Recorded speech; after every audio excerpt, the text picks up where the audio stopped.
tell me about your vision. Well, I have a vision of a world where people can actually communicate with their organizations and have positive experiences. And that sounds like so simple. And it sounds like, well, there's a lot of companies doing it, but it's amazing how many people are not, right? And, Yes. even when we start thinking about the age of artificial intelligence that people are calling, they're like, well, AI is going to solve this. And Yes. my belief is AI is actually just making it worse. The reality for all of us as human beings is that we want human connections. We want to be able to explore and have unique individualistic experiences. And when we have problems within those, we want to figure out easy and fast ways to solve it. And again, Yes. sometimes people are going to say, well, AI can solve those problems quicker. Yeah. Well, maybe. In other cases, you want to actually talk to somebody, and Yes. talk through it and figure it out. AI is not empathetic. And every so often, we need an empathetic ear to go through whatever the challenges are. And so, maintaining this human condition of creativity and connection and empathy while we are engaged with the brands that we want to engage with, Yeah. I think is a huge challenge for a lot of organizations. And if all I can do is help one organization at a time better and improve that type of mindset, then great. That's what I'm here to do. How did you get started? Huh. Well, Yeah. this is, I've written about this. It's in my book. The first chapter of my book goes into some pretty good details, good stories. But I started working at a movie theater. And when I was at a movie theater back in high school, um, I was cleaning up auditoriums, sweeping popcorn, making popcorn, selling at concessions, taking tickets, like, everything that you would do at a movie theater. Yeah.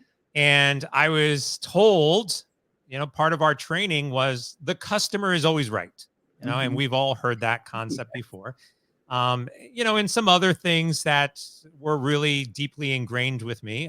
I grew a passion for storytelling, obviously going in and watching movies and living in somebody else's either misery or success through film was a big passion of mine, and those things stuck with me. And as I got into technology and more professional businesses, the concepts around the customer always being right, and how do you facilitate that, and then how do you leverage technology to ensure that the customer is happy.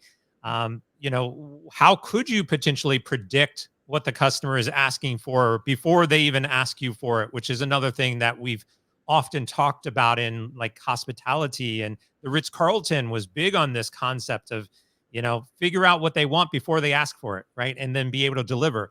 And I often bring that back to today. That's what AI should be doing, is it should be predicting what they want before they ask for it, so that you can proactively go and help that customer and make sure that they are happy and successful.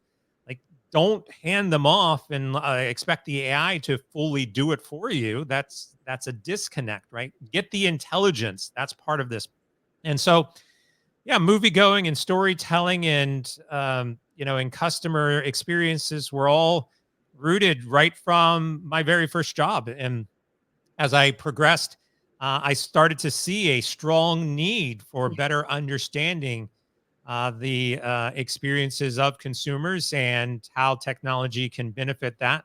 And one of the interesting things that I saw often, which goes back to how we started the conversation, is that the business side of a company often doesn't talk to or even understand the technology side of a business. Yeah. And the technology side doesn't understand the business side either. They're literally individual silos, and very rarely are they communicating and trying to understand, like, why am I building this technology? How does it benefit the business? Yeah. Or the business asking for something without even understanding if the technology can do it or not. Yes. And again, these problems are persistent across all organizations.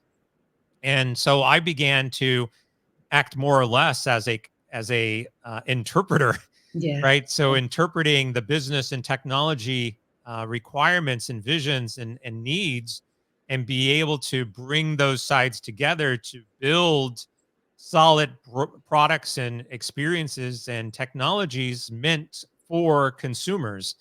Yeah. And really, my entire career has been around that concept.